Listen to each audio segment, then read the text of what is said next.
Well, welcome to Up North Live Unscripted. I'm Allie Baxter filling in for Maya Engel today, who is heading back from a very exciting Lions victory over the weekend. And this is the first time I'm doing the new version of Unscripted, so bear with us if there are any bumps along the way. But hey, I know how things always start out, and that's with Chief Meteorologist Joe Charlevoix. So Joe, we're going to get through this together. Were you thinking of Maya yesterday during the Lions game? I was thinking that she was going to be very excited about the win. It looked like it was going one way for a moment, but that quickly turned around. So happy for her that she got to witness that.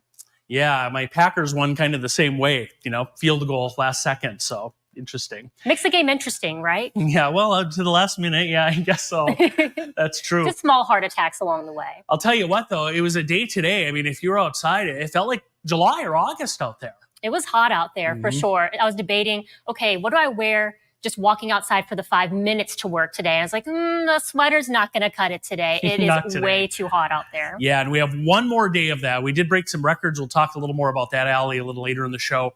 But one more warm day coming up tomorrow. And then after that, we'll kind of get back a little bit into some fall weather. So we'll have a little more on that later in the show. All right. Well, thank you, Joe. We look forward to that. And we're going to go ahead and kick things off with our top story of the night. This is what our anchor Mark Chalette worked on today. And how safe is your home? That's the question that he asked today, because in a lot of our homes, especially if they were made quite a few decades ago, there's a concern about lead, especially lead paint that could be in your walls. So we're going to talk with Mark about some solutions, especially one that a Grand Traverse County couple came up with recently to be able to address the safety concern in their home. But first, let's hear from Mark's story. My gosh, this has been my dream home since I was a little girl. So it makes sense that back in 2016, when Marissa and Chris Loud discovered this Traverse City house for sale, they fell in love with it. Kind of right away when we walked in, I remember we kind of looked at each other like, we better get on this. Over the next several years, they addressed a lot of the issues that come with a house built in 1906. Did the roof kind of early on and some other things that we had to do. They began turning this house into their home, and then this couple turned into a family, welcoming Fiona, who not only brought them joy, but also, at her one-year medical checkup, brought a word of warning about their home. You see, the standard lead blood test for little Fiona showed higher than acceptable lead exposure. The lead dust was coming from the exterior lead paint that was, peeling away from the house, chipping off, getting into the ground, and then getting crumbled up into the dirt. And then we come out inside, outside, the dogs, whatnot. The risk to the family, motivation enough to address the issue. But the cost of actually fixing it led to sleepless nights. It's a horrible feeling to know that you are living in a house that's putting your children at risk for severe health problems, and know that you don't have the means to get rid of that altogether. For a young family already spending to restore the old bones of this house, a $100,000 estimated lead abatement was heartbreaking, but necessary. That's when they learned of a new grant program offered through Michigan Saves. Our Lead Poisoning Prevention Fund is a cost share program. You get a 50% cost share for your project. That $100,000 lead abatement price tag now slashed for the Louds to a more doable $50,000. Easing that burden for homeowners, for families. So this big project seems more manageable. The monthly payments maybe will be a little bit manageable. They don't have to, dig into savings or find other ways to borrow money. Armed with the grant money and a lower interest loan to cover the rest, they were able to bring in an expert to get to work to get the lead out. It was all on the outside. It was on all the old windows. Soffit trim, the porch was a problem. Side porch was a problem. Doors. This particular home had a lot of different issues. A month of professional work by Ed and his company, CTI Contractor Services, addressed the source of the lead, transforming the home they fell in love with into one they could safely raise their family in. We're able to help them get through something where this is a costly endeavor, and they're able to do it at a very discounted rate through Michigan Saves. And we're able to give them back a safe home for their young kids. It just is so gratifying to me. With the work done, Marissa and Chris don't spend their days worrying about the lead in their home. Instead, how to decorate it for Halloween. I'm really glad that the work was done and that our children are safe. Their lead levels both came down, and we don't have to do any more follow-up. And we're going to go ahead and bring in Mark now, who's joining us from outside. And Mark, something that I took away from this story is when you talked to their contractor who said, yeah, in this particular situation, it was everywhere. It was in the doors, it was in the paint, it was in some of the panels. I mean, I feel like a lot of families, they don't know what they're going into with some of these homes sometimes. It could be different for everyone. It can be different for everyone. And really, the benchmark date that they look at is 1978. Okay. If your house was built after 1978, most likely you do not have lead in your paint. But anything prior to 1978, especially when you look at some of these older houses, 1906 in this case, most likely the paint that was used in that does have lead. You know, when we think about lead in our homes, most likely, especially here in Michigan, based on recent events, we think about lead in our water. And the Louds, they when they saw the elevated lead levels, that was the first thing they thought. Well, let's buy some water filters and let's do that. That's where it's coming from. And it wasn't until they did the lead testing that they discovered that it's actually in all these painted surfaces. And theirs was primarily on the exterior paint of their house, which did help. But anything painted prior to 1978 has that potential. And once you disturb it, once you create the dust from lead, that's where it becomes a problem. So if you have, lead paint in a room that you've never been in, most likely that doesn't create a problem. But once you start doing remodeling, reconstruction, and you disturb it, that dust is created and that becomes a problem. So something as simple as even opening a lead painted window and creating that dust and friction and then closing that window can create dust. In the Loud situation, a lot of that dust was outside. It got mixed in with the dirt in their yard. The dog comes in and out. The kids play. It gets disturbed. It gets brought into the house, and suddenly it's now inside your house. So yeah, it's one of those things where for an awful lot of us, it's not second thought. If we have lead, it's probably in our water, which isn't that common. But if you have a house that's pre-1978, there's a potential for it. And Mark, you were able to speak with the family that we featured in this story. And I got to imagine that, there's a mental and emotional health impact to this as well, thinking, oh my gosh, there's something in my house that could, either hurt me or hurt my children. Can you imagine? I mean, there's many, this is an onion story. There's a lot of layers to it. But from that very concern of when your head hits the pillow at night to be like, am I putting myself or my loved ones in an unsafe environment? Or guests that come over to the house, and the Louds quick to point out, they got a lot of kids in that neighborhood. There are kids coming in and out. There's the dangerous house, so there's definitely that concern, which I imagine is unnerving to anybody having to deal with this situation. There also, to a lesser extent, but there is this financial concern. Here's a young couple that bought this house, that was doing the work that they could to bring it up to speed, bring it up to code, make it a little bit, a new roof, things like that. And then all of a sudden, during this process, you're hit with the prospect of, hey, now we need to spend $100,000 to do something that is not flashy. It's not on anybody's wish list, like it's not a fancy bathroom, a walk-in closet or anything like that. This is something that you have to do for the health and safety and well-being of your loved ones, but you kind of didn't budget for, you didn't think about. And that's where this Michigan Saves program comes in.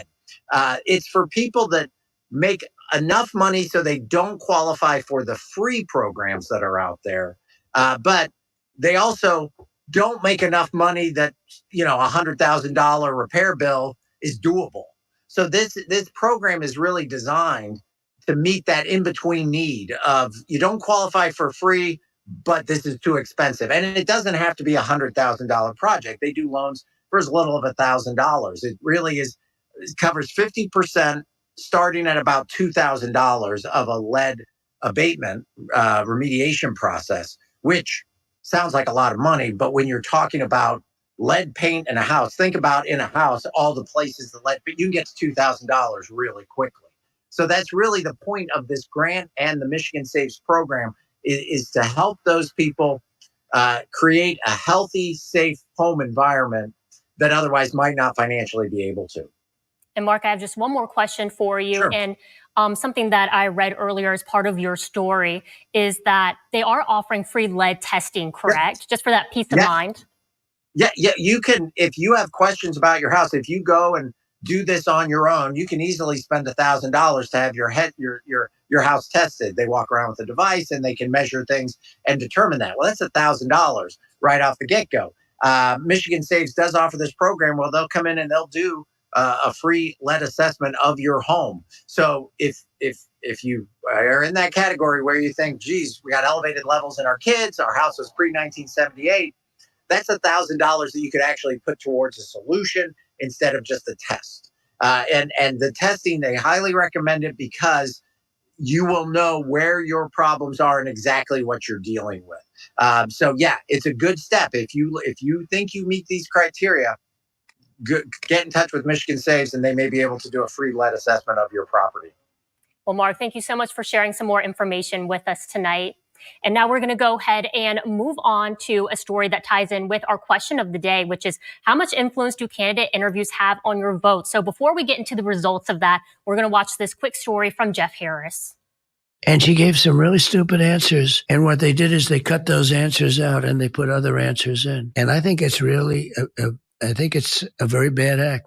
Former President Donald Trump keeping up his full court press against 60 Minutes, accusing the program of deceptively editing Vice President Kamala Harris's sit-down interview to make her look better. The controversy was born after the same question from 60 Minutes correspondent Bill Whitaker was attributed to different published responses from Harris. But it seems that Prime Minister Netanyahu is not listening. Well, Bill, the work that we have done has resulted in a number of movements in that region by Israel that were very much prompted by or a result of many things, including our advocacy for what needs to happen in the region. But it seems that Prime Minister Netanyahu is not listening. We're not going to stop pursuing what is necessary for the United States to be clear about where we stand on the need for this war to end. For 2 weeks, 60 Minutes declined to respond to Trump's allegation before issuing a statement Sunday night, calling Trump's accusation, quote, false, explaining that it used a different portion of the same response that was more succinct to allow time for other subjects in the wide-ranging interview. Republicans, including the Trump campaign and House Speaker Mike Johnson, are demanding that 60 Minutes release the uncut video and transcripts so the American people can judge for themselves. That's established law. Of course it is. Meanwhile, Johnson is accusing CBS News of selectively editing his interviews with the network, posting this clip on his X account, claiming Face the Nation removed part of his response about making sure only American citizens can vote in federal elections. The network has not publicly responded.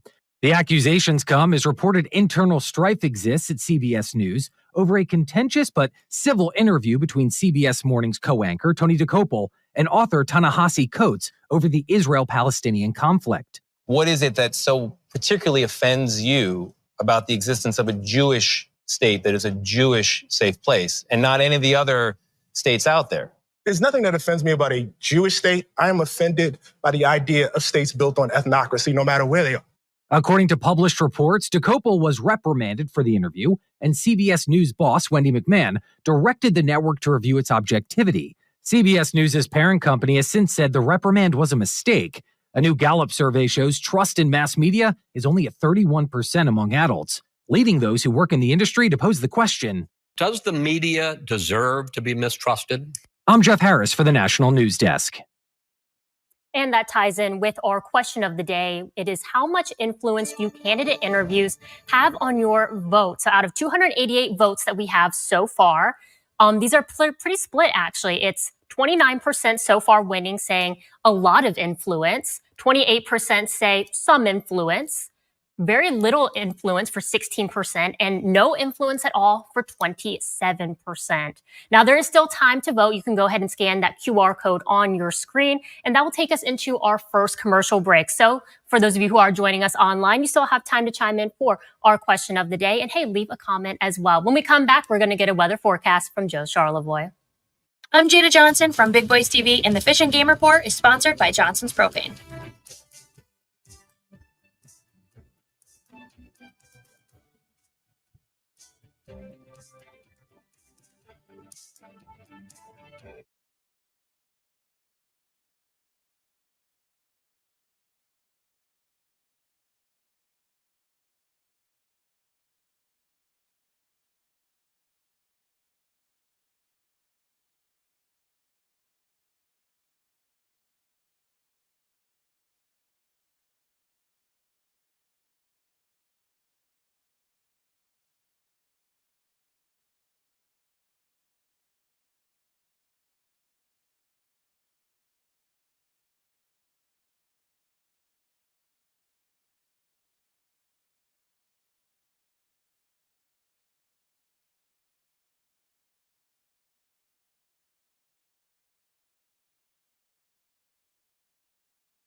Welcome back to Up North Live Unscripted. Well, it was pretty warm all across the area today, but is that going to be a trend throughout the rest of the week? There's only one person who can give us that answer, and that is Chief Meteorologist Joe Charlevoix. So, Joe, what can we expect for the rest of this week?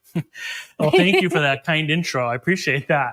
One more warm day, Allie, coming up. So enjoy tomorrow, and then we're going to kind of get down back to kind of what it should be. Put the sunblock away after tomorrow. Yeah, that's a good idea. By the way, what did you have for lunch today? Ooh, what did I have for lunch? You know, I had a late breakfast, so a brunch, I guess you could say. Okay. Like eggs and sausage. You didn't have to fight over it with anyone? I didn't have to fight over it with anyone, picture? unlike this picture right here. I love this hot shot. This is a great picture that was sent in by Sharon in Petoskey. So this is the Odin Fish Hatchery north of Petoskey. And they give you, those fish food pellets. You can throw them in the water. Oh, that's what happened here. Yeah, so that's a brown trout. And then the ducks come in and they fight. They want some of the food too. Right. And so Sharon caught this picture of the two of them fighting over. That's a good shot. I like that one. Yeah, so that's a great picture from Sharon. Wonder who won that battle, by the way. We'll never really know. We'll have to find out from Sharon. It was warm. Yeah, here are the highs. 84 at Alpena today. That shattered their record. 83, close behind was Traverse City. And then all the way up to Sault Ste. Marie, we had record high temperatures today. And this is a look at some of the records that were broken. 75 at Alpena or Sault Ste. Marie, that broke the old record of 70 by 5 degrees, the daily record for today. Traverse City, I believe, I saw 83. It might have been 84 there today. Either way, by a degree or two. And then Alpena, again, 84, breaking the record by 6 degrees. That record, by the way, for October 21st of 78 had stood since 1920, 104 years ago, and it was broken today. There is some cooler weather out west. We have another system approaching. Now, we will get some showers out of this on Wednesday, but if you look way up here, up in parts of Canada, we have I'll zoom in this little box area right here. Look at the snow up here around Calgary. That area, seeing some snow. I'll take the satellite picture off so you can see it a little bit better. Yeah, but it's snowing there around Banff, Calgary, that entire region. And we're not going to get any snow, but I'm just showing you that it is cold in other parts of the country currently. And here's a look at our area. So we're going to get back home now. Dry weather tomorrow, a few clouds here and there. And then here come these showers Tuesday night into Wednesday. So that right there is a cold front coming in Wednesday morning, very, very early. And then we'll get northwest winds and showery, cooler weather Wednesday with highs only in the 50s expected. Does not last very long because by Wednesday evening, showers end and then dry weather returns on Thursday. If you're wondering about how much rain, which is an increasingly big deal lately with how dry it's been, not a lot, especially up north, maybe up to a quarter inch of rain. But that is really about it moving forward. And there's our extended forecast. Once we get into the 50s Wednesday, we will stay there through Sunday. Daytime highs in the 50s. The best two chances for a little rain, and it's not much, but a little rain will be Wednesday and again on Friday when we do have the chance for a few showers, Allie. So we'll kind of get back to where we should be this time of the year after this warm weather.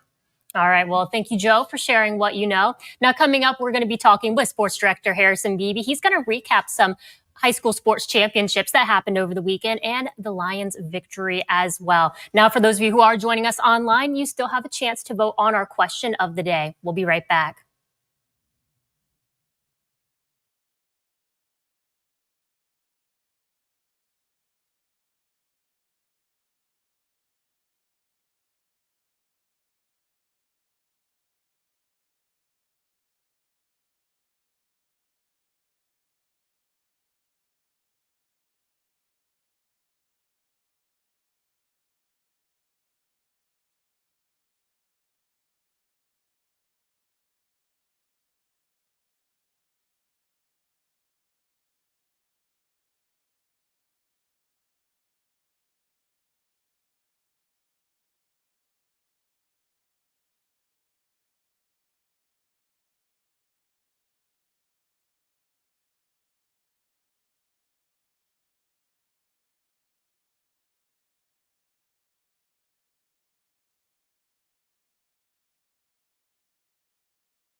Welcome back to Up North Live Unscripted. We're going to turn things over now to Sports Director Harrison Meeby, who's joining us live from the Content Center. And Harrison, we have got some exciting recaps about some high school sports championships that happened over the weekend. One name I told you earlier, I keep hearing a lot, is the name Grace.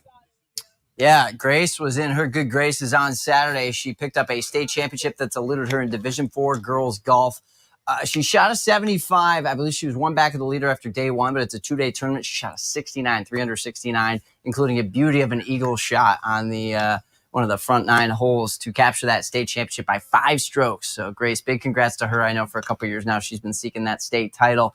And while we're on the topic of state champions, let's go ahead and take a look at a leaderboard showing some of the winners from the Upper Peninsula cross-country state finals. We know the weather up there, of course, gets a little chillier. Of course, maybe it was a nice weekend, judging by a lot of the temps here in northern Michigan the past few days. But this was the situation in Munising. Gabe Litzner of Sault Ste. Marie is a 3-time state champion now, and he's only a junior, so he's going to come back for one more year. Gabe, as a junior, has already set the Upper Peninsula cross-country finals record, 15 minutes, 14 seconds for a 5K run. So impressive stuff from Gabe. And speaking of repeat winners, we want to put the focus on Talia Schreiber of Pickford. Her 1848 was victorious in the Division III girls cross-country state finals race in the UP. And Engadine, the boys team, won in the Division III race by 20 points over second. And what's interesting to note, Allie, about Engadine is 4 of their 6 runners in the state finals are freshmen. So I have a feeling Engadine is going to be in the mix for that state title for years to come here.